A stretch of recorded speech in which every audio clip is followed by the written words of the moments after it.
Good evening.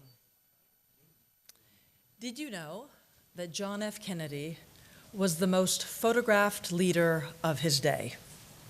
This may not surprise you, since he used photography strategically to share his values and his vision for America.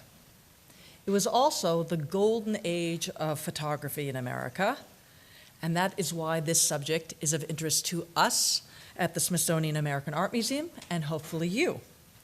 Here at the museum, we focus on telling the stories of the American experience, from folk art to photography, as well as painting and sculpture, and crafts and media arts.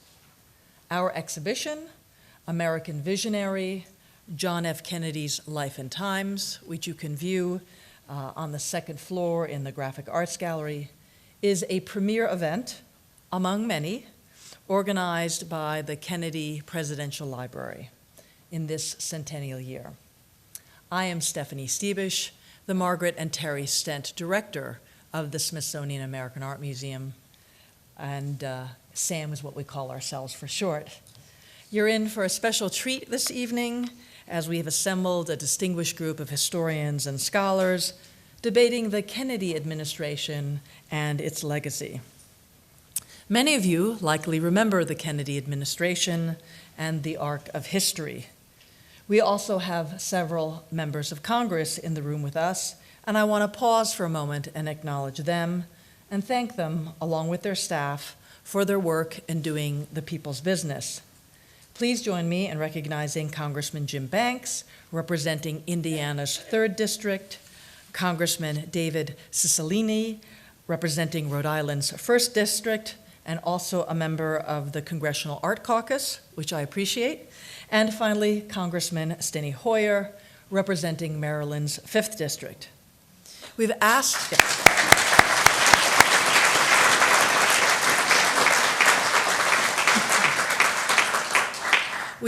Representative Hoyer, who also serves as the House Minority Whip, to graciously introduce our moderator this evening, Stephen M. Rothstein, who is the head of the Kennedy Library Foundation.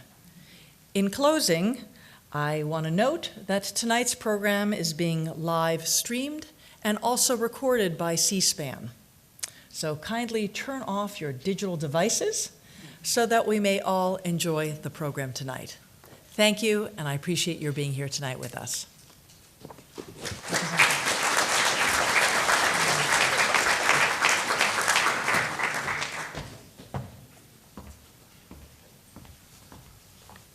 Thank you very much, Stephanie, for the work that you do. Stephen, I was told to introduce you. They didn't say graciously introduce you, but I will try to be that. David Cicilline, who is a great leader in the Congress of the United States, one of our elected leaders on the Democratic side of the aisle, who represents Rhode Island, former mayor of Providence. David, thank you for all you do.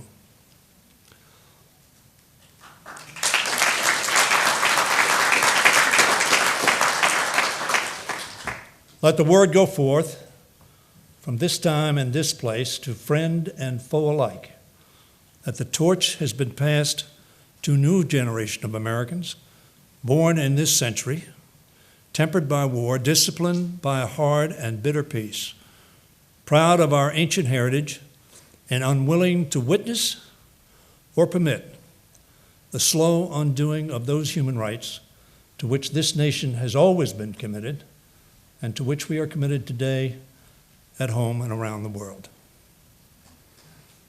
I am a part of the inspired generation who listened to those words, who listened to John Kennedy, and whose life was changed. We are here to celebrate the life and legacy of a man who promoted political courage, not only by writing about it, but by living it. The life of our 35th president was in many ways to reappropriate the title of Robert Frost's poem, A Gift Outright. He was, to my generation, and to many generations, a gift outright. For he gave of himself at every turn, from his bravery in the South Pacific during the war to his steadfastness in our nation and world's most dangerous hour during the Cuban Missile Crisis. For those of us who remember him and his presidency, it was a time of promise, renewal, progress. For those who do not, his legacy has nonetheless shaped our national understanding of what public service means. In my office at the Capitol, as you will not be surprised, sits a bust of John F. Kennedy. It is a miniature of the bust that is in the Kennedy Center. It was given to me by my mother in 1973. I was then a member of the Maryland State Senate, and she gave it to me for my birthday because she knew what an extraordinary impact John Kennedy made on my life. It is a reminder not only of the values for which he stood, but the courage for which he stood for them. And for me personally, it's a reminder of what drove me to enter public service as a young man. John Kennedy came to the campus of the University of Maryland in the spring of 1959, and he spoke, as I'm sure he spoke to hundreds of thousands of young people, a lot of young people in this audience. And he spoke about what we could do to make a difference, and further, what we ought to do to make a difference. To, in short, ask not what our country could do for us, but what we could do for our country. When President Kennedy went to Amherst College in October 1963 to eulogize Robert Frost, he observed that a nation reveals itself not only by the men it produces, but also by the men it honors. And I'm sure we all would add, by the women we honor. So as we honor the centennial of the birth of John Fitzgerald Kennedy, let us reveal in our tributes the vision of America that he espoused, a positive vision,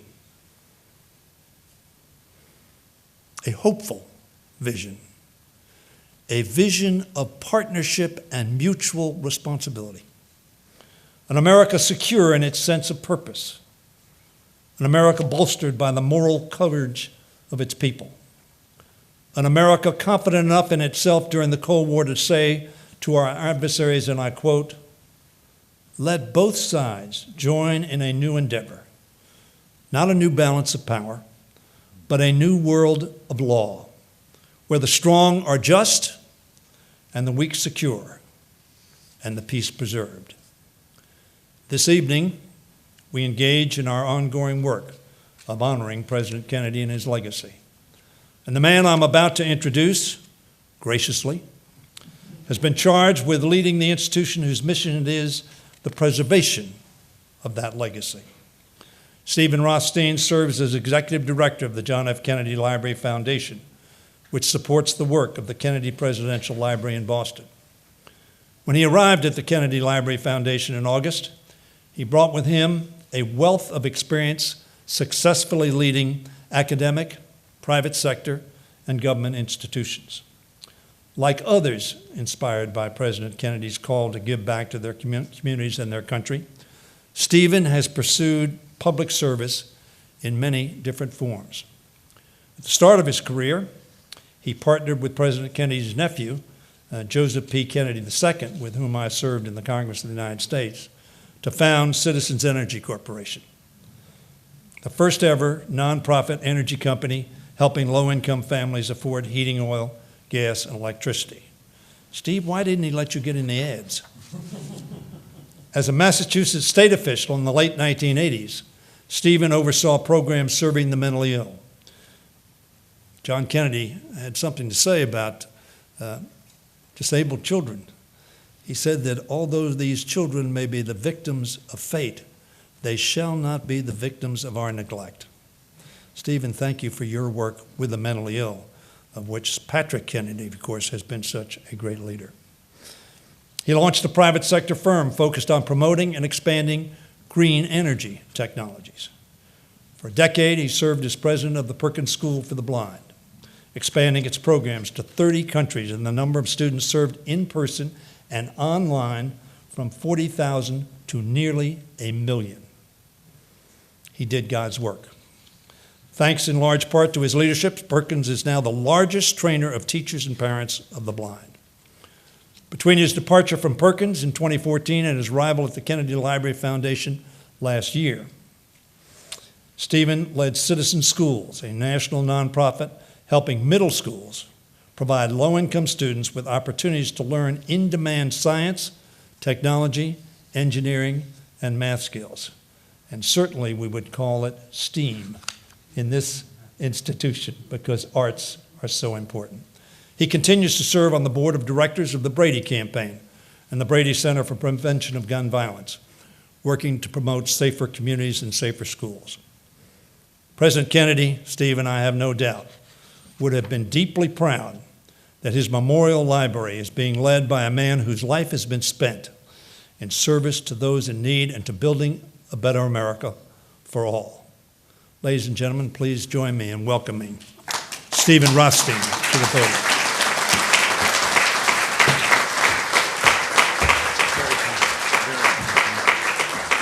Let's hear it again for Congressman Steny Hoyer for the leadership. Our country is better off today, each and every day, because of the work that you and your colleagues do on the Hill, and the challenging times, but knowing that you're there fighting the fight on big issues and small issues and helping to move us forward lets us sleep at night. So thank you for your service each and every day. Really, we really appreciate it. Again, for our distinguished leaders, thank you. And Stephanie, thank you so much for everything except for having to follow Steny Hoyer. Aside from that, I really appreciate everything you and Nona and all the team here have done. And if you haven't had a chance to see the photographs upstairs at some point, take a look. I've had a chance to see them before, and they're just a remarkable collection of some fascinating views, some public and private views of John Kennedy and his family, and from an artistic perspective, well worthwhile. So I encourage you to do that. I'm going to cut down my remarks. I want to get to the speakers.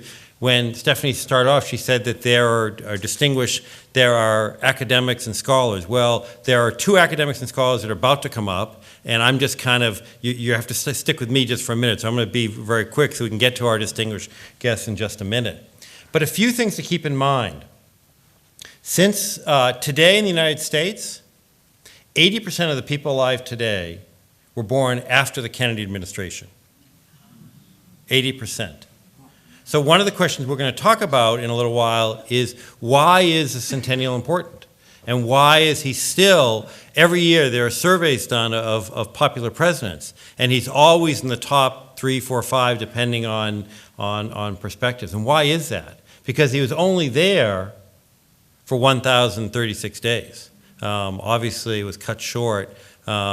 Starting to look at that. The other thing to keep in mind is Pew does an annual survey of trust in government. And in 1962, when John Kennedy was there, he did, as you know, the first televised press conferences, and over a 3-year period, less than 3-year period, he had 64 press conferences, 64 live televised press conferences. Now, I'm not going to compare that to anybody else. I wouldn't do that. But he did it on average every 16 days. And the first 5 press conferences were collectively watched by about 60 million Americans. And they got to see someone making decisions. And he even did one literally right after the Bay of Pigs. So he didn't just do them when there was kind of good news. He believed in transparency in government. He believed in public service. It's the most notable and noteworthy perspectives. And so when Pew did their survey in 1962, 75% of the people had trust in government. They didn't agree with everything, but they had trust in government. A year ago, before the elections, that 75% had gone to 19%. So one of the questions for all of us in society is, what do we do about that? So I'm going to introduce our 2 speakers, but before they come up, we're going to show a 30-second video. But first, again, both have very long and very distinguished backgrounds. I'm going to summarize both of them. But Ted Widmer directs the John Kluge Center at the Library of Congress here. Before that, he had taught at Brown University, where he was director of the John Carter Brown Library, was also the founding director of the CV Starr Center for the Study of the American Experience at Washington University. Before that, he was a speechwriter and senior advisor to President Bill Clinton, working on many fronts, including the planning of the Clinton Library. He also has been the editor and author of nearly a dozen books, and in 2012 worked on, with Carolyn Kennedy, Listening In, the secret White House recordings. President Kennedy recorded over 200 hours, so he did have a recording system, and they're all transparent, they're all available. But Ted went through and prepared a book, really a marvelous piece. So if you haven't had a chance to get that yet, I encourage you to get that Listening In. Fred Lagervold, the second distinguished person who I'm going to introduce in just a minute, is currently the Lawrence Belfer Professor of International Affairs at Harvard, where he holds a joint appointment at the Kennedy School and the Department of History. And if you know Harvard, getting one appointment is amazing.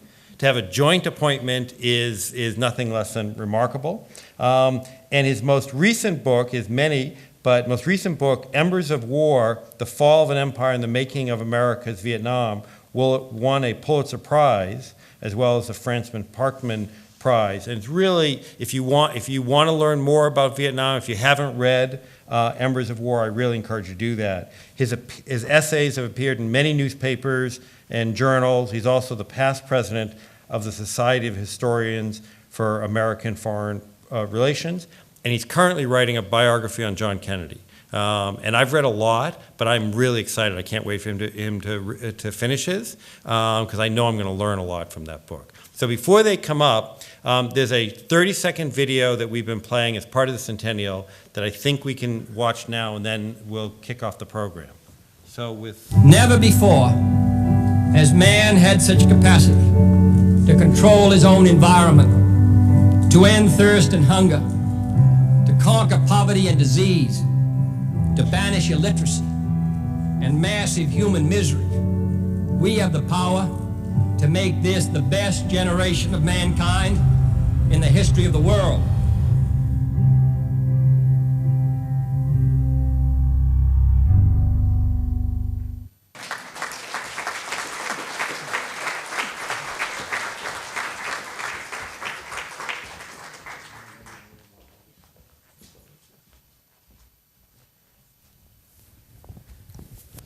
So we're here as part of the Centennial activities, and we've done with partners like the Smithsonian, Kennedy Center, and many others, over 100 events all over the country, and a few actually internationally. Why is celebrating the Centennial important? Well, I think part of the answer, it seems to me, is that commemorations are important, this is my own view, are important for the civic health of a nation. So one of the reasons we do this, not just with John F. Kennedy, but with other political leaders, is that I think it helps bind us together. I also think in this particular case, it's an extraordinary story. And you know, President Kennedy had a marvelous sense of humor. And I suspect that if he were with us today, if he had lived to be 100, he would make some remark about having overstayed his welcome. But we recognize this extraordinary day, 100 years ago, that he was born in Brookline in 1917, because of some of the things Congressman Hoyer said and that you referenced, that we saw in the film. I think he inspired us. He inspired Americans. He reminds Americans, it seems to me, of an age when it was possible to believe. This is powerful to me, especially as a recent citizen of this country.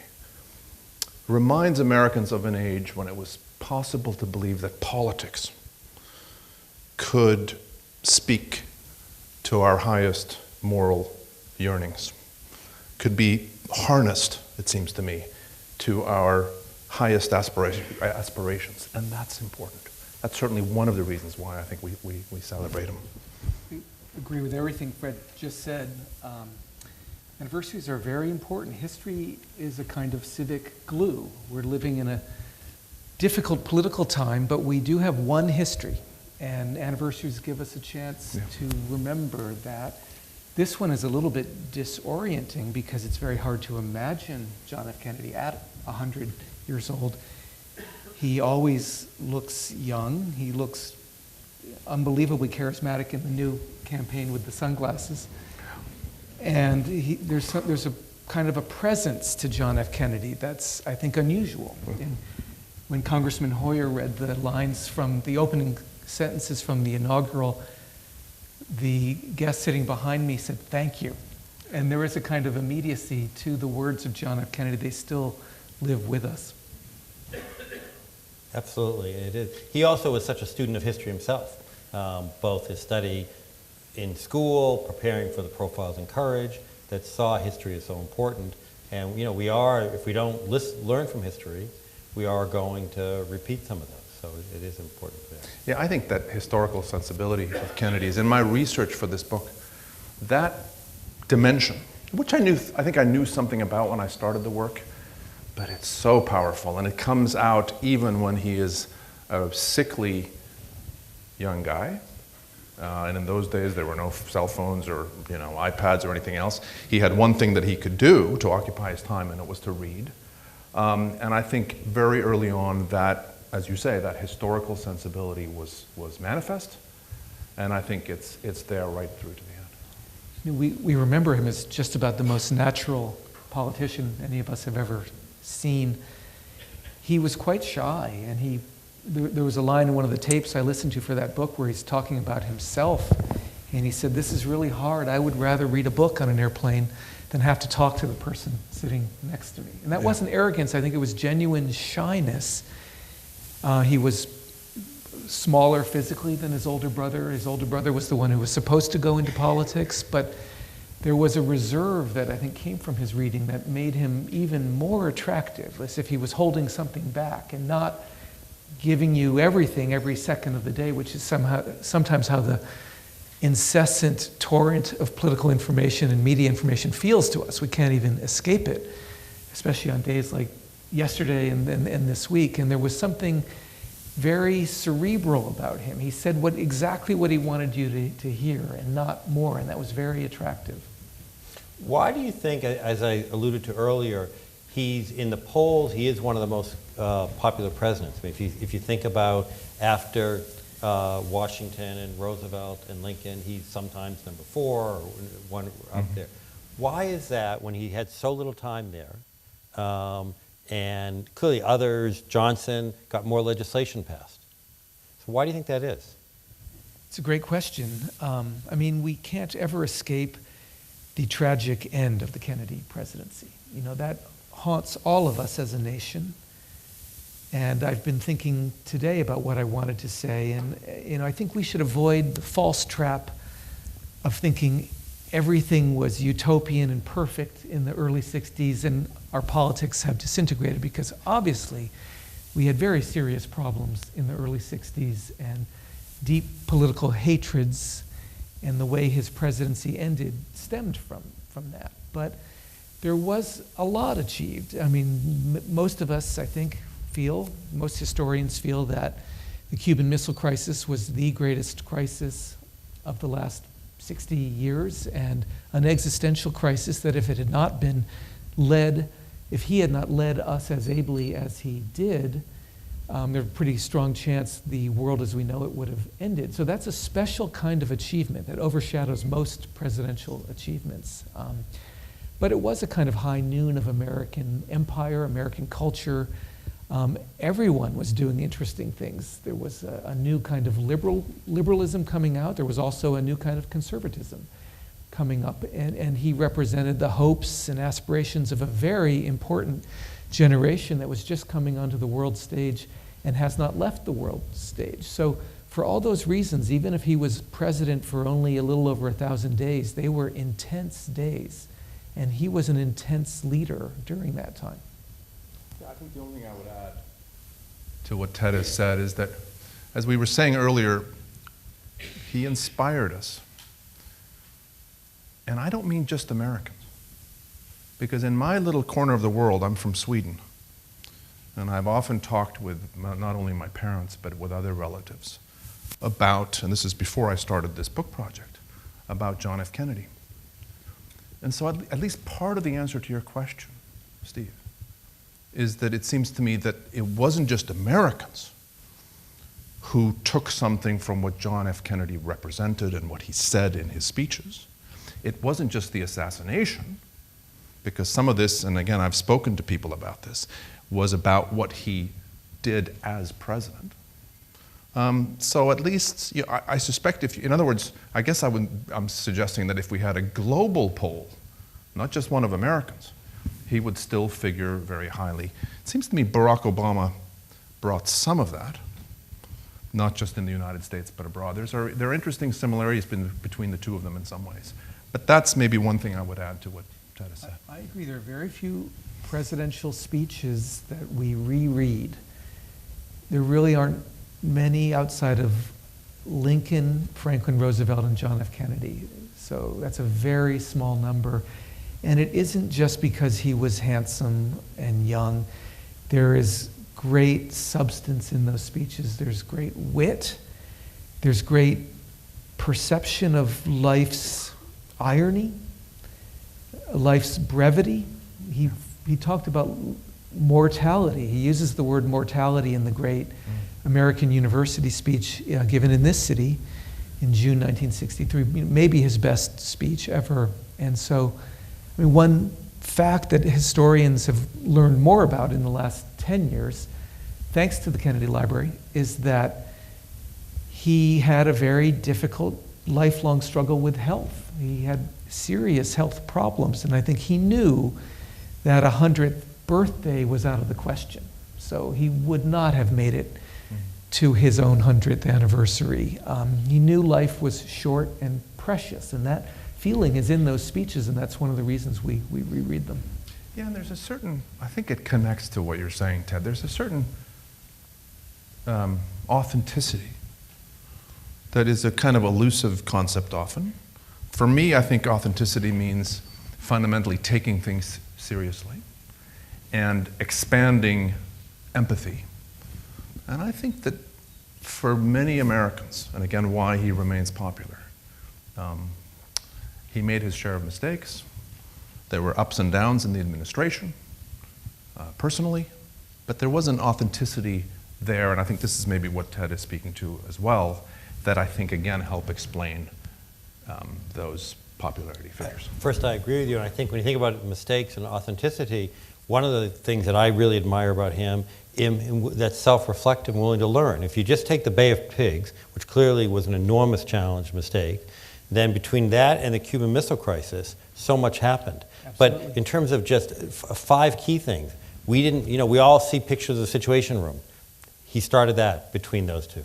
The hotline to Russia started that. The Navy SEALs, the Green Beret, the daily security briefings that until this president, everyone has had. And so that self-reflection of President Kennedy, wasn't getting good information. I didn't make the best decision. How can I do better and how can our system be better? And that is such a refreshing element that I have, great respect for, to learn from those elements. I think we want presidents to change in office. We don't want them to just govern the way they campaigned. It's a very important part of the job to grow into the job. It's an impossible job, it Right. basically is. And he really grew very effectively, and I think without the Bay of Pigs, he might not have survived the Cuban Missile Crisis. I mean, that terrible mistake, and it was a severe error, gave him the confidence, or gave him the irritation at the causes of the mistake, to rethink his system of governance, as you mentioned, and so mistakes are crucial to growth, and he grew beautifully in his thinking about the Cold War, and the Cuban Missile Crisis allowed him to grow further into the Nuclear Test Ban Treaty of 1963. He grew a lot on civil rights. He grew a lot just as a person who was open to the different ideas of a country that was extremely diverse, and he was always listening, and I think his second term would have been fascinating. What do each of you think are the top few accomplishments of those 1,000 days? Picking, a few. I think that his handling of the Cold War, broadly speaking, was an accomplishment. It seems to me that there are very interesting things that happened to the Cold War in those, let's say, the year following the Cuban Missile Crisis, that I think he has a great deal of responsibility for. Khrushchev helped.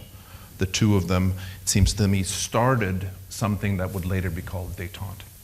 And that, it seems to me, grows out of a conviction that John F. Kennedy had, I think I'm finding in my research, long before he became president, which was that American power, American military power, geopolitical power, was great. It was greater than any other nations, including the Soviet Union, but it was ultimately limited. He also had a sense, a deep conviction, that the prospect of nuclear war, the prospect of, let me put it this way, the prospect of superpower war in the nuclear age was an impossibility. And I think he acted with that in mind, and I think that year, basically his last year of life, is very important in that regard. I guess I would also suggest that though he was late, lamentably late, in coming to the civil rights issue in a serious way, a remarkable speech on June 11th, 1963, the day after the American University speech. I think I give him credit for making civil rights a moral issue, and that was important in terms of what's going to happen later on. And finally, I think that the space program and the commitment to the space program would be another example, it seems to me, of a success in his administration, even if the fruits of that effort wouldn't be seen until later. So those would be three. I agree exactly with those three, but I would add also that he just projected a sense of self-confidence that people in very different walks of life picked up on. And James Meredith, who integrated the University of Mississippi, was inspired by his inaugural address to go do that courageous thing. David McCullough, the great historian, was inspired to start writing history. I mean, people who did very different things.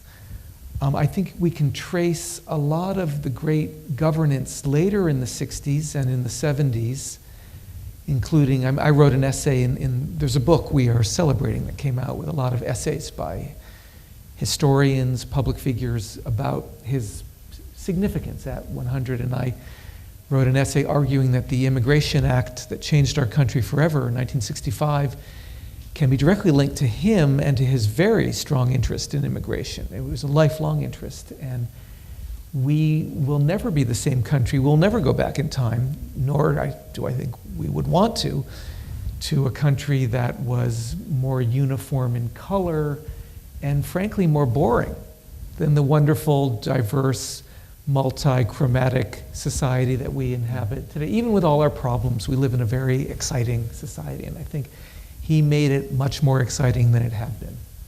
Yeah, and I think you have to also include on this list, don't you, the Peace Corps? Because it seems to me that what Ted is speaking to is an excitement about, infectious, it turns out, from the examples you've given, in public service, and what public service can mean. And I worry a little bit that we've lost this. I think we've lost, on some level, our confidence in ourselves, in a way, as a society. So it seems to me that a success of this administration, John F. Kennedy's administration, was extolling public service and making people excited about it. Clearly, I agree with everything you said, and making people excited. One of the ways is talking about the space program. I mean, and you can talk more about this in a minute, Ted, but listening to some of the tapes that you worked on and reading a lot of the documents, our country knew so little about the technology back then. And to put it in perspective, you know, the Freedom 7 capsule that went up has less than half of the computing power than a smartphone of anyone in the audience tonight. And so when he says, in the Rice University speech, that we're going to go to the moon, the reality is the technology people weren't sure. And so how do you think he had either the presumption or the confidence to rally a country and organize people? Clearly, I know if he hadn't, we wouldn't have made that. And there have been so many advantages from the start of GPS to literally dozens of advantages, technology advantages. But how did he have the instinct to do that and then rally people at every level? Either one of you. Well, he had a lot of confidence in himself, that's for sure. He was highly accomplished even before he thought he would be a politician. He'd written his first book at a very, very young age, and he'd followed achievement his entire. He was interested in achievers, and he was not afraid of ideas. And I think that's one thing I personally honor about John F. Kennedy is the confidence with which he walked across the stage of great thinking and great ideas. And there was a Pew poll in the last couple days that showed how a big section of our country thinks it's now a bad thing to go to college. It's not a good thing. And so I don't want to get into partisanship at all, believe me. I live in Washington, and I don't want to go there. But I think whether you're Republican, I mean, William F. Buckley Jr. was a great champion of ideas on the right, and I think John F. Kennedy was a great champion of ideas where he lived, sometimes on the left, sometimes in the middle. And the space program was an exciting idea, and he got the whole country behind it. And it was an exciting scientific idea, and I wish we could think of something similar now. I mean, I think we have something, and it is the fight to save our planet, which is not so different from the space effort, because it was those early photographs of the Earth as a fragile blue marble in a dark universe that began to help people think we need to look after this place. And it would be great to see a bipartisan global effort with science and ideas along similar lines. In fact, we recently interviewed Carolyn Kennedy and her 3 kids, so President Kennedy's grandchildren, and asked them about their grandfather. And Jack Schlossberg, the only grandson of President Kennedy, said basically that. He said, you know, if my grandfather were alive today, I bet he would have taken this big idea concept and directed it to the environment. I mean, today, when whether it's a company or a country thinks of a really big idea, they call it a moonshot. Right. Well, literally, Exactly. he brought us the first moonshot. That's right. And so and there have been lots of great examples, including the distinguished public officials here who have continued that effort. But I think we need to do more of that, and saying and set a goal that at the time seems unreachable as a way to rally the country.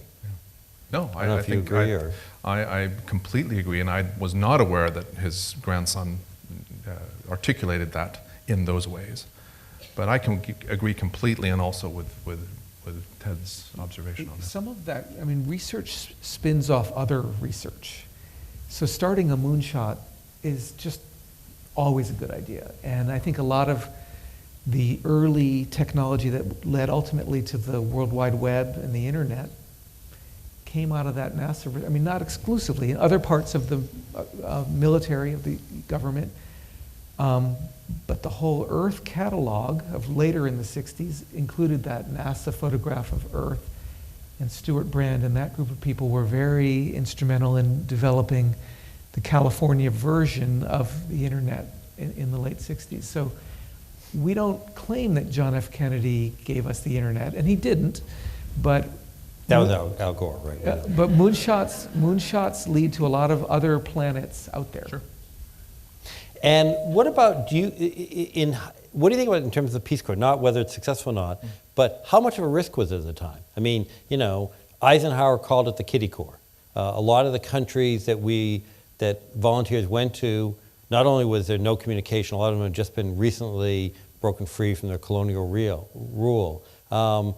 Do you think, and there was a debate with the administration about how big to make it initially. What do you think, and should it, in terms of his political capital, where to spend time? What do you think about that, Fred? I don't know what Ted thinks about this. I don't know that it required a great deal of political capital on his part. It had a certain Cold War component we should recognize. In other words, this was perceived by him and by others in the administration as a means of waging, if you will, the Cold War. So it wasn't all about, it wasn't all born out of idealistic motives, if you will. I think there was uncertainty in the administration about whether it would succeed and what kind of response you would get from Americans. Would young people from all over the country actually sign up for this thing? What would they find when they went out in the field? All of that, I think, was an unknown. But I think my sense from my research to this point is that he had a faith and advisors around him had a faith that this was an idea that they should pursue. They should do it right away. It's one of the things that basically was decided upon in those first 100 days. Broadly speaking, at least, the results speak for themselves, I think. I think Fred makes a great point when he says that there were Cold War elements even to the soft power of the Peace Corps. He was trying to win over the hearts and minds of the world, to use a phrase from that time. And I think even we love the celebration of art and poetry and Pablo Casals playing his cello, but there were Cold War elements to all of that. They were very attractive positions. But the Peace Corps was an extraordinary idea. Nothing like it had ever come through U.S. foreign policy, which was a world largely of men, middle-aged men, all from the same background, wearing the same kind of suit, probably a suit a lot like the one I'm wearing in the middle of Washington in the summer. And he just made everything more exciting. And he opened it up to young people, and they were doing foreign policy. And a lot of very interesting people came out of the Peace Corps. I just did an event at the Library of Congress. I was in your role. I was just the welcomer, but the head of Netflix is a Peace Corps alumnus, and incredibly Elaine Chao was involved with the Peace Corps earlier in her life, and people from all different partisan backgrounds went into that and grew. I think there was an element of danger. It's not quite political danger exactly. I think there was actual danger to the young men and women who went to those countries. I think we didn't exactly know that at the time, and to send people out without any protection, and we saw that in some ways in our foreign policy with attacks on our embassies in the last decade or so. There was a naivete about it at the beginning, but still there was a wonderful idealism which justified itself. It's interesting. Congressman Kennedy, the son of the former congressman, the current congressman, who was in the Peace Corps, as you know, in the Dominican Republic, recently spoke at the library, and he tells the story of he arrives in Dominican Republic. He's on a rickety bus going to the town that he's going to be stationed, and a gentleman comes up to him in Spanish and says, "Are you in the Peace Corps?" And Joe says, "Well, how did you know that?" And the guy said, kind of gringo, red hair, gringo. And he says, "Oh, I get it." And the gentleman said, "I want to thank you. 30 years ago, a Peace Corps volunteer came to my village and brought water. And for 30 years, we've had water. And I never had a chance to thank him. So I want to thank you." So when you think about the ripples, literally the ripples of hope, and the other thing is that I've seen is there are about 250,000 people who've been in the Peace Corps. There's so many of them that have had distinguished careers, public, private. It's impacted their lives, whether it's more than what they impacted the country or the village or less, I don't know, but it's clearly an enormous impact. And the question is, can we continue to galvanize that in today's environment with VISTA and AmeriCorps? Obviously, there's so many great programs out there. One way we sometimes limit ourselves in the way we conduct foreign policy is we just think about our enemies, or we think of the world in very simple categories. And there were a lot of people, and sometimes him, who thought it was the blue part of the world against the red part of the world. It was Cold War. And I think the Peace Corps helped him, and he already was on his way in many ways, to see the world in its great complexity. He really thought a lot about Latin America. He started the Alliance for Progress very early. He thought a lot about Africa, which not too many of our presidents have done. He had a lot of visits here in Washington, state visits from the brand new presidents of democratic African countries just coming out of European colonialism. I thought a lot about Asia and the way it fit in or didn't always fit into the Cold War. And in his way, he was a real voice for people who didn't have a strong voice on the world stage, people from small countries. And I think we're a better country when we hear the voices from small countries. Yeah, and it all speaks to something. You're both speaking to something that I think is important, and I think Ted may have referenced it earlier, which is the phrase soft power. My colleague, Joe Nye, basically coined that phrase. I think it has great power, in that it explains a great deal, it seems to me, about why the United States and the West ultimately prevailed in the Cold War. And the things that we're talking about now, it seems to me, are excellent examples of that soft power, which is to say, not military power, not economic power. It's really about American culture, it's the American way of life, it's American institutions, American ideals. And it seems to me that here and in various other ways, John F. Kennedy, in a way, personified this, perhaps to a greater degree than we realized. Again, I come back to my Swedish relatives. Way up in the northern part of Sweden, in Lapland,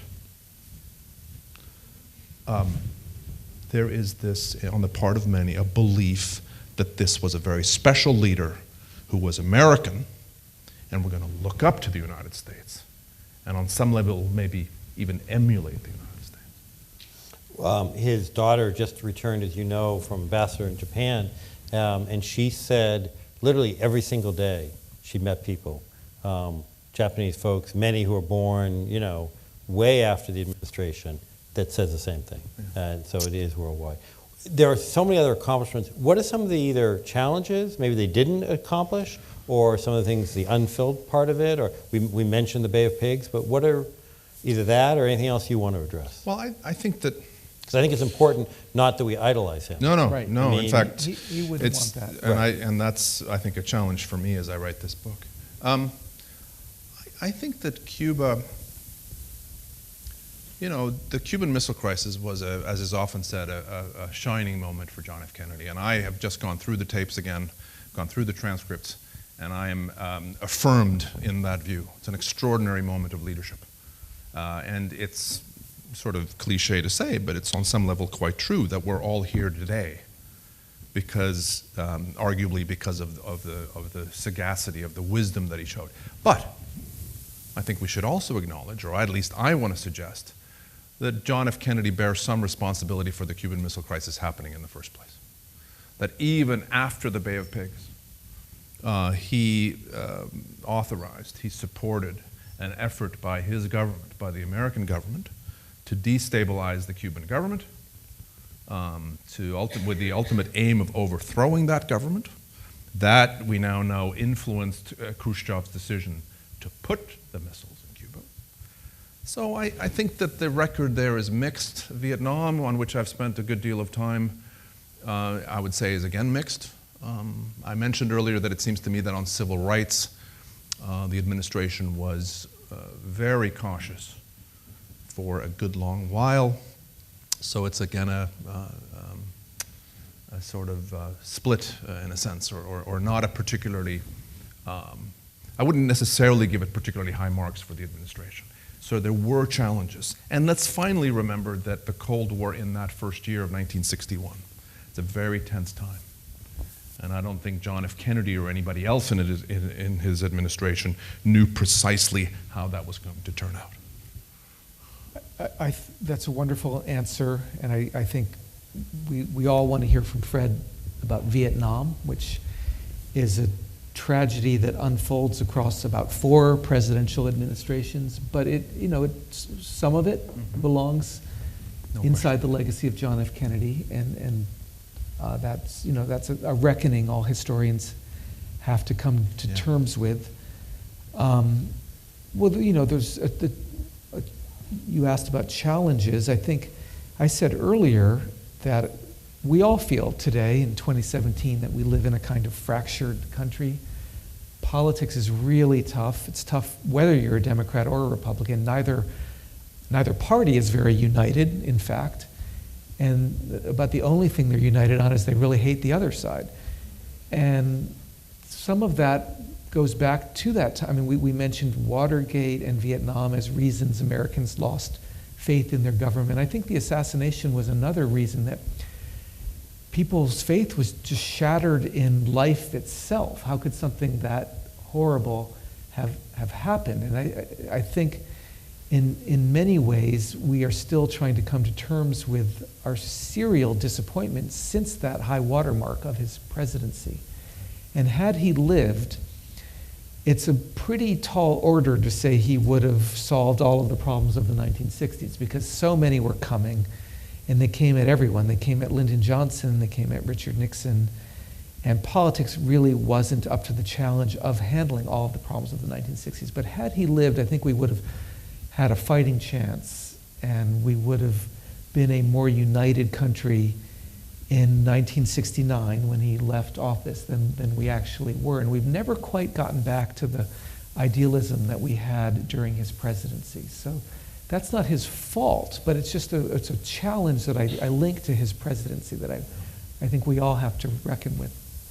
Sure, I think our world, the combination of him and then the assassinations of Reverend King and his brother Bobby and many other leaders changed the way people are thinking in different ways. Let's go back to civil rights for a second. You were talking about it. And clearly, when he started, he was concerned about Southern governors and the votes and that kinds of things. And then he changed. Talk about, either one of you or both of you, what you think triggered the change and because clearly by the end, he did make civil rights a moral issue and was very committed to it. What he and his brother as the Attorney General did with leadership. And then, when Johnson came in a month after, he said as the testament to John Kennedy, let's pass the civil rights bill, and really from a moral issue. So what do you think made that evolution? I think a specific answer is the children who were getting pushed around, later killed, but in the spring of 1963 in Birmingham, Alabama, there was a moral outrage over the fact that children were being really tortured by an unfeeling Southern society and a bad mayor and bad police commissioner in Birmingham. But I think that, it was just, again, growth. He was growing so fast, and he had come, his enemies often tried to paint him as a wealthy elitist, but he'd come from a family of people who were outside of power. In 19th century Anglo-Saxon Boston, and a family with a lot of children in it, and I think he just saw, as his vision improved and his soul deepened, he saw these were people he wanted to be on their side. And I think his brother was very important, helping him get there. And I think Martin Luther King was very important. The quality of leadership he provided. In the spring of '63, he writes the great letter from Birmingham jail, which is up there as a great theological, not just a political statement, a great theological statement. And I think it was intensely moving to anyone with a conscience, and he had one. Yeah, there's a new book by Stephen Livingston on the King-JFK relationship, which I commend to you. It's just come out. I think everything Ted says is right, and I think that Bobby's role, Robert F. Kennedy's role in a sense, pushing his brother to do this matters. So I think you're right to credit Bobby with a role in this. It does speak to something that I'm trying to ponder, which is, it seems to me that JFK had a capacity for empathy, for empathetic understanding, meaning he could put himself in the shoes of somebody else. I think this was very important in the resolution of the Cuban Missile Crisis. I think on some level, as Ted is suggesting, it also matters here. Both of them, I think, had that capacity, and I think that's part of it. I think that's a wonderful point. And we don't often ask for empathy. We really ask for strength, charisma, the perfect soundbite. Those are the things in the current political marketplace that win. But empathy is really valuable. I think deep down we want that in our leaders. And I agree. He had it. Excellent points. Talk more about your experience of listening to the tapes, and then which ones you chose, and what did that teach you about John Kennedy that you didn't know before?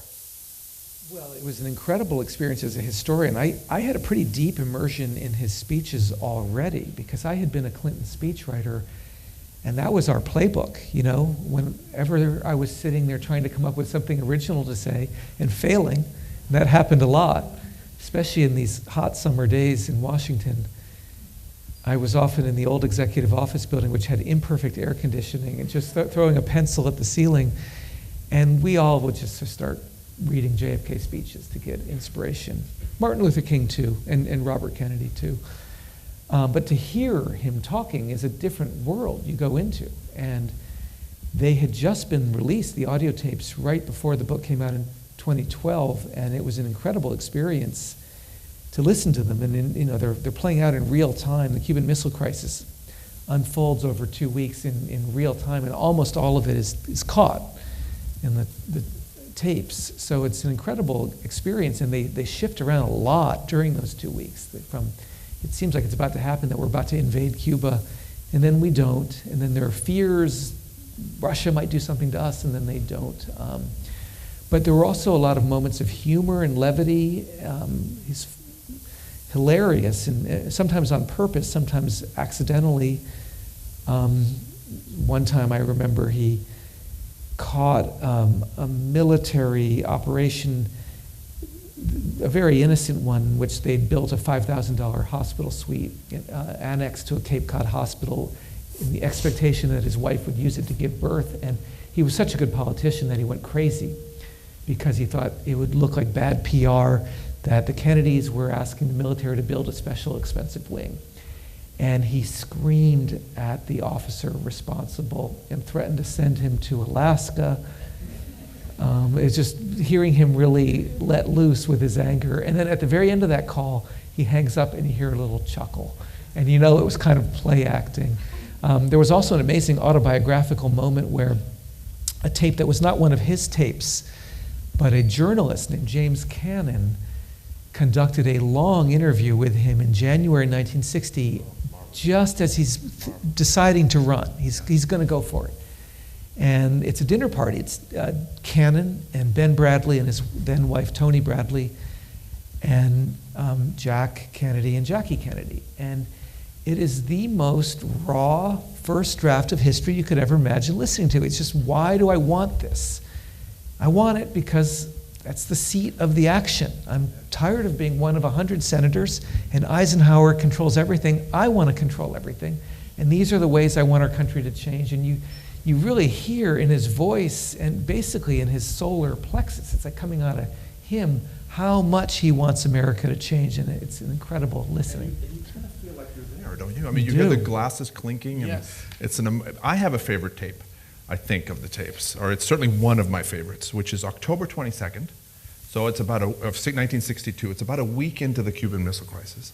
And I played this. Stephen and I did an event together not too long ago at the Kennedy Library. And this is a conversation between President Kennedy and former President Eisenhower. And what you get in this tape as well on the 22nd is this sense of humor, even in this time of intense pressure. You get a sense of his deference to seniority, so he's very sort of deferential to General Eisenhower. And then he finishes by saying, "Hold on tight, General." And there is this kind of calm. This is something that the tapes actually, to think about it now, not sure I've thought about this before, but there's a calmness in these tapes that I think you want to have in a leader, and it certainly comes through in the missile crisis. That suggests, if I may use the Hemingway line, a kind of grace under pressure. And if I think of the tapes in totality, and again, they make mistakes. We can talk about Vietnam, but that calmness, that grace comes through on the tapes. Absolutely. Yeah. That's great. So let's talk about Vietnam. As we do that, though, I want to encourage everyone in the audience. There's going to be a chance for everyone in the audience to ask questions in a few minutes. So think about them, and then we'll talk about that in a minute. But let's talk about Vietnam, both based on his role and in the impossible question that a historian gets asked of if he had lived. If he had lived. What would have happened? The mother of all counterfactuals. Exactly. So I think, and I've grappled with this a lot, there's a paradox here. It's the most controversial part of his legacy, I would suggest, because of the timing of his death, which is November of '63, shortly after the South Vietnamese leader Diem has been overthrown in a coup that Kennedy sanctioned, gave the green light for.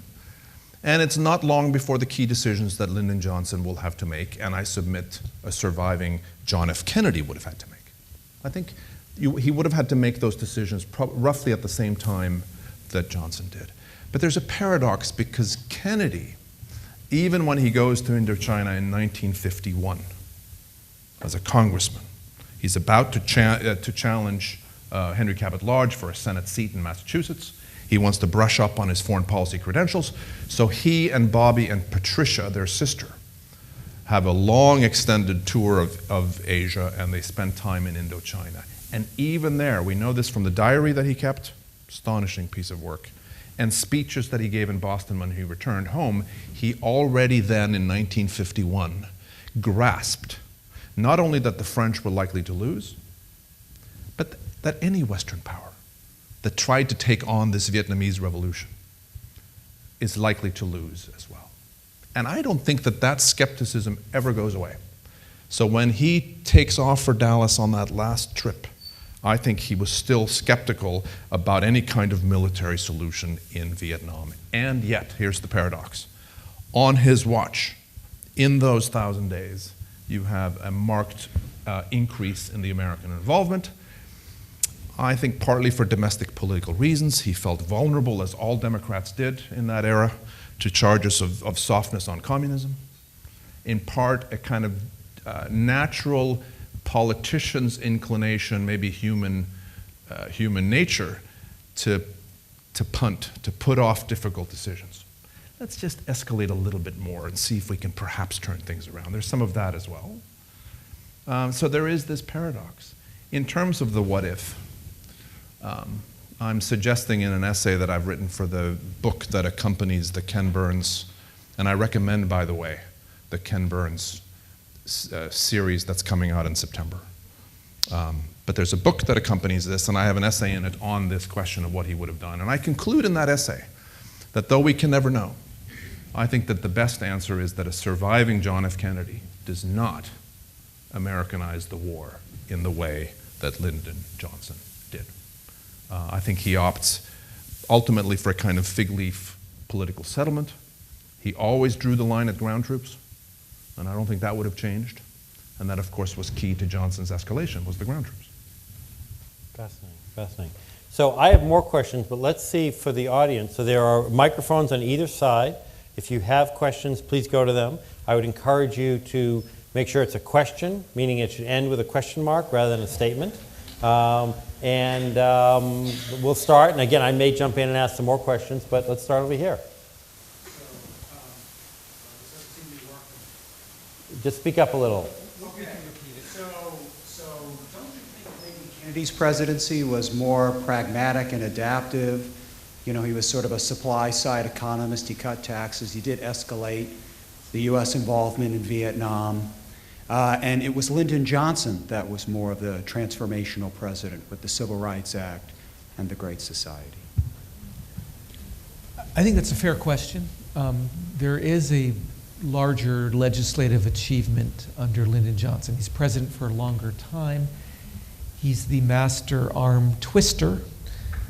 He's very good at it. And he also has the great political advantage of he can talk a lot about the martyrdom of John F. Kennedy. And I think that was a very effective political tool for Lyndon Johnson.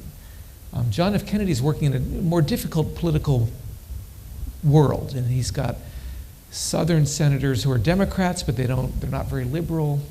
He's got a pretty mixed House and Senate, and it was going to be tough to get huge legislation through, although he proposed civil rights, and a lot of what Johnson got through, as I said, was based on what Kennedy had said he wanted to get through. So I think the premise of your question is true. The basic achievement in Congress is larger under Johnson, but I think the achievement in inspiration is probably larger under Kennedy, and I think it's fair to consider them partners in a way. I mean, it was the Kennedy-Johnson team that ran in 1960, and in my essays in this book, I really did say immigration, which is one of the, I mean, we often talk about the Civil Rights Act of 1964 and the Voting Rights Act of 1965 is the hallmark LBJ achievement, but the Immigration Act of 1965 is huge and changed our country forever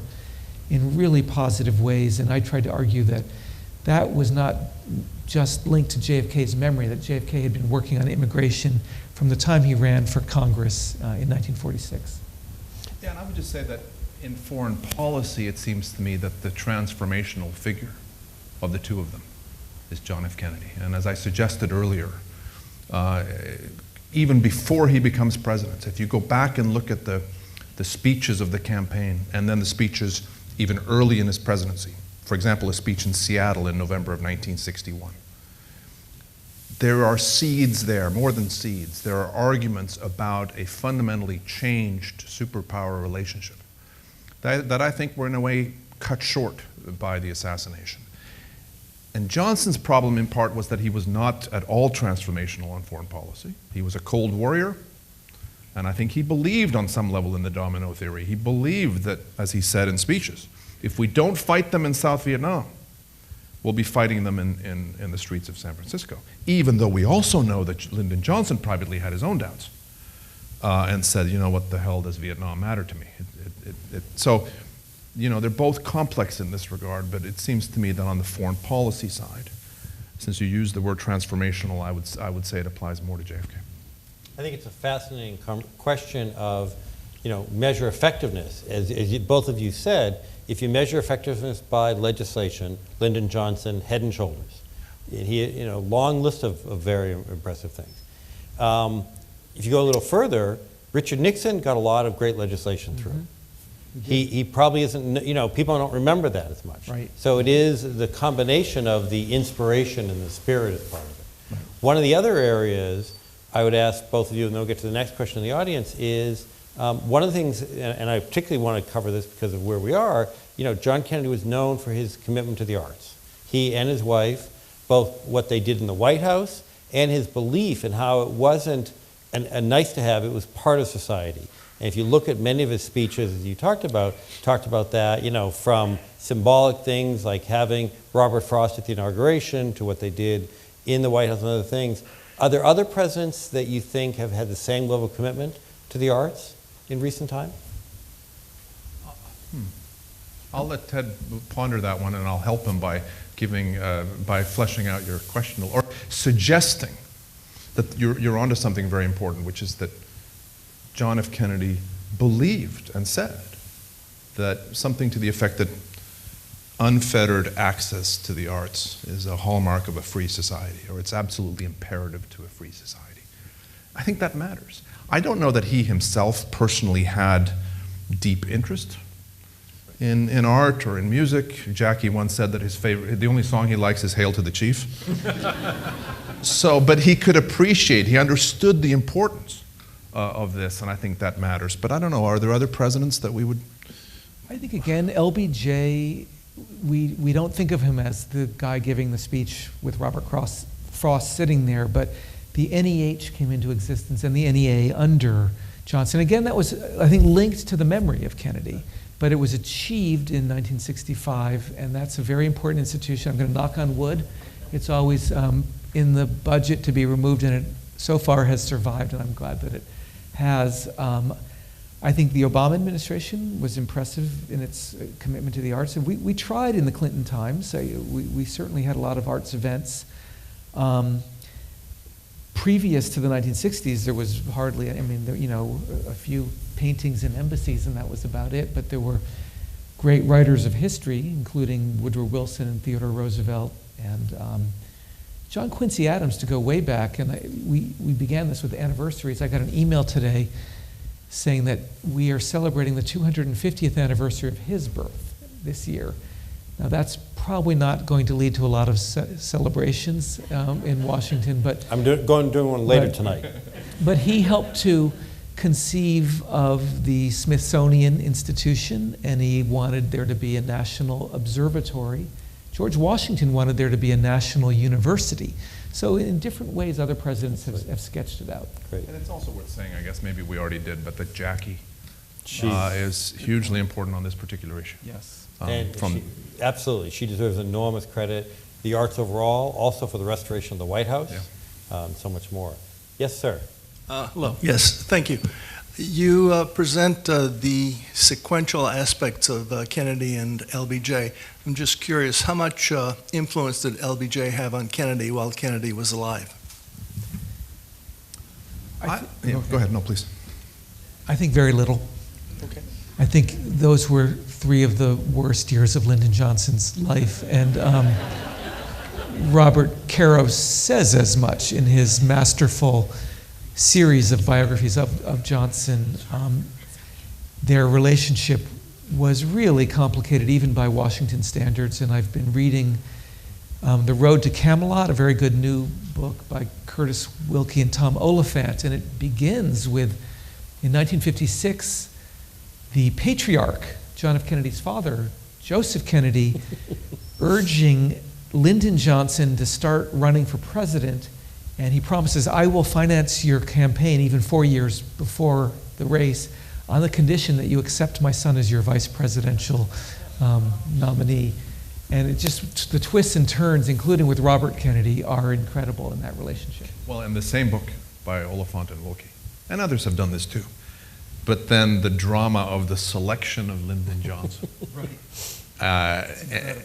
is worthy of a big book by itself. But at that convention in 1960, and the disagreements between Jack and Robert about how to do it, what do we actually want Lyndon to say, what do we expect him to say, it's extraordinary. I suppose one could argue, and Robert Kennedy said this in later years, that the selection of Johnson was in fact crucial, that the success in the South was dependent upon having LBJ on the ticket. Others have suggested that if you have Symington on the ticket, you could pick up some other states that they didn't get, and so maybe Johnson wasn't crucial, but in terms of the relationship in office, very fraught, as you say. Fascinating. Yes, sir.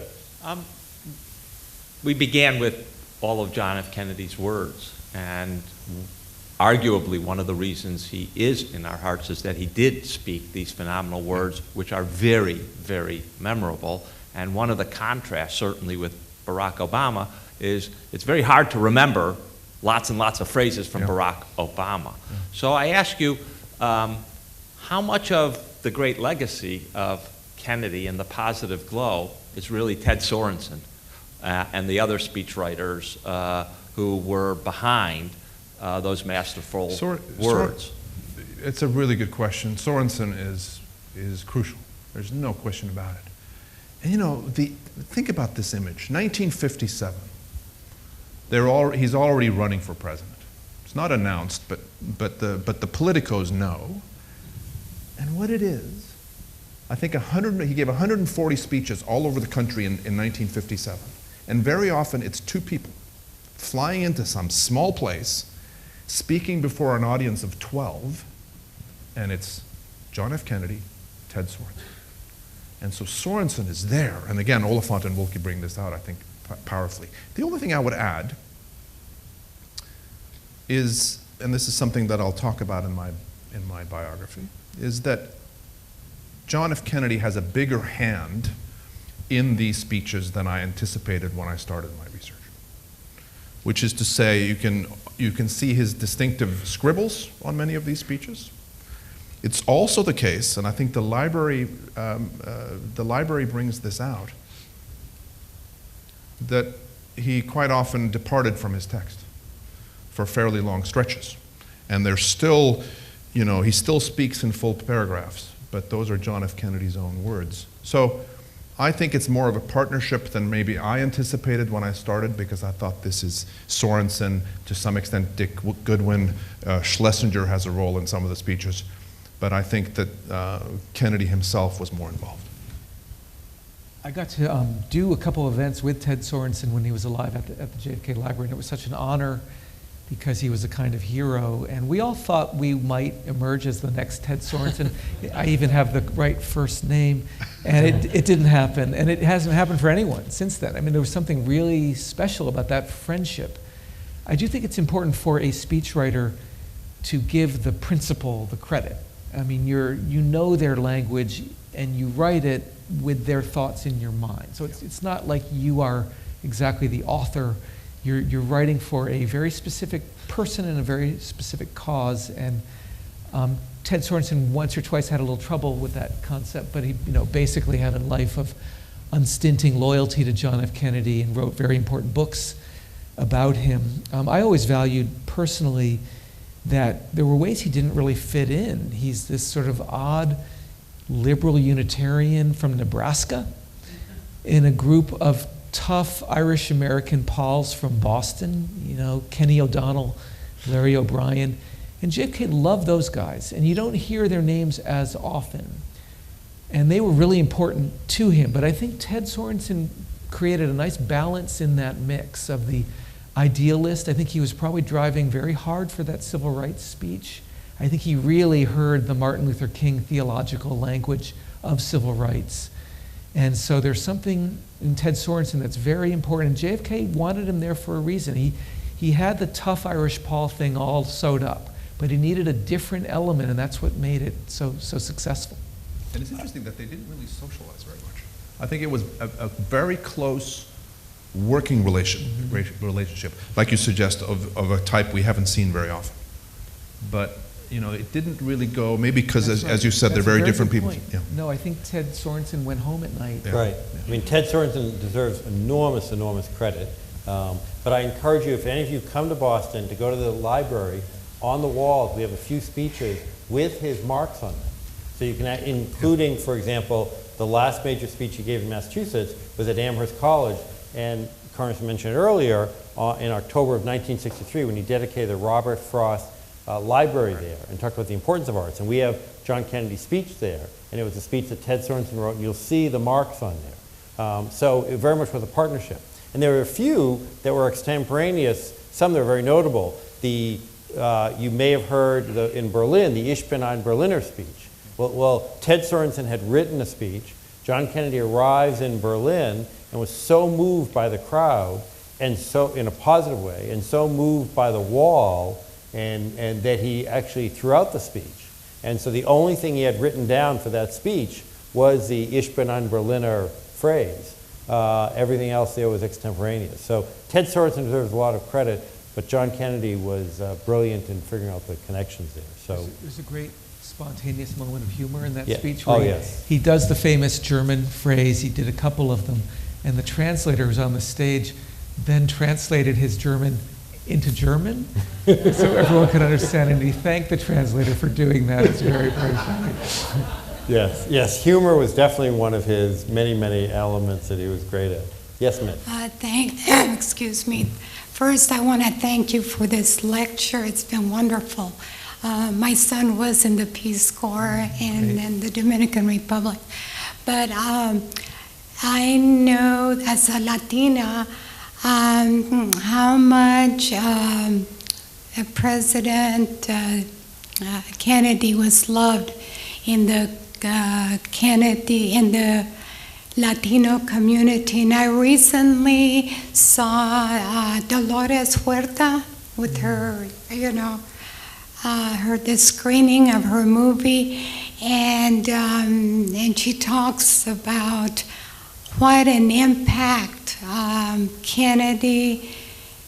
President Kennedy and Robert Kennedy had with the Latinos, because there were pictures, in homes, and then during the farm workers boycott.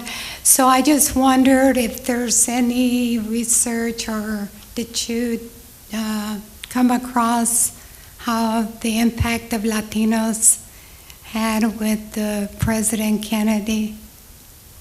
I haven't done any on that topic, although I'm glad you mentioned Dolores Huerta, who's a great hero of our history. I think for her, the real friendship was with his brother, with Robert Kennedy, who worked a lot with Mexican migrant workers in 1968, and Cesar Chavez and Dolores Huerta, and he really got to know them in a very profound way that went beyond just politics. But again, there was a kind of theological dimension to it, going to mass together, and I think Robert Kennedy identified a lot with sort of the liberal part of the Catholic social justice movement. So there was something really important in that. And the Alliance for Progress was clearly a major initiative. It's announced at the very beginning of the Kennedy administration. That's right. I think it's a great topic for more research. I mean, they also have their biggest headache is in Latin America too. So it's a pretty rich thing to go into. Yeah. Yeah, and we could have more scholarship on this. But yeah, no, I agree completely. Thank you. Great, thank you for the question. Yes, sir. So President Kennedy was not perfect in many shapes or forms, but specifically I would like to ask about his health and maybe including other maybe flaws or imperfections he had. Do you think that helped or hindered him as a leader?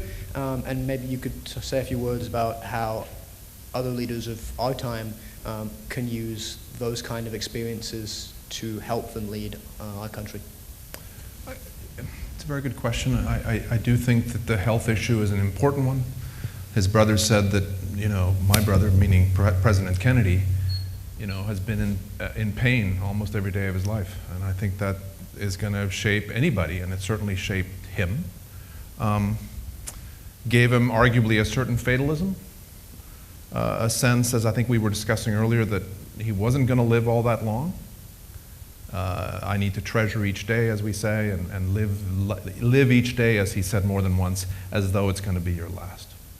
The only thing I would say is that it may be possible to exaggerate its effect on him as a politician and as a political candidate, because it strikes me that in 1946, when he runs for Congress and is not feeling well, he's come back from the war. Some of his ailments haven't been properly diagnosed yet, but he has them. He still gets up at the crack of dawn in the 11th District in Massachusetts. Goes up those triple deckers. And if you know the triple deckers, up and down, day after day after day. When he runs for the Senate, he is all over the state of Massachusetts. In fact, a secret of his in all of his campaigns is that he starts earlier and works harder. So somehow, even with these ailments, and maybe somehow they're even connected, but he is intensely driven to overcome them. But there's a lot more to your question. What would you? I mean, that was news. It began to come out about around the year 2000.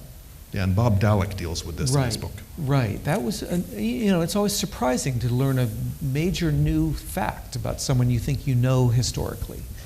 And it was especially surprising because he just seems so vigorous, to use a word he loved, vigor. Yeah. And he's always moving, looking good, not wearing a hat. There's that famous photo of him in his swimming trunks. No president had ever done that. Photographed on a beach in California. And he is behind the physical fitness test, which I said at a recent event with Fred. My decision to become a historian stemmed from the fact I could only do one pull-up. So I was horribly ostracized. So Kennedy influenced you too in your course. Well, actually, my parents met as volunteers in 1960. They were college kids here in Washington. They met, and so I mean, very direct impact on my life. But I think a couple specific things. I think we don't know, but there's a very plausible argument that he ran in 1960. Everyone knew he was too young. He irritated everyone in his own party as well as on the other side.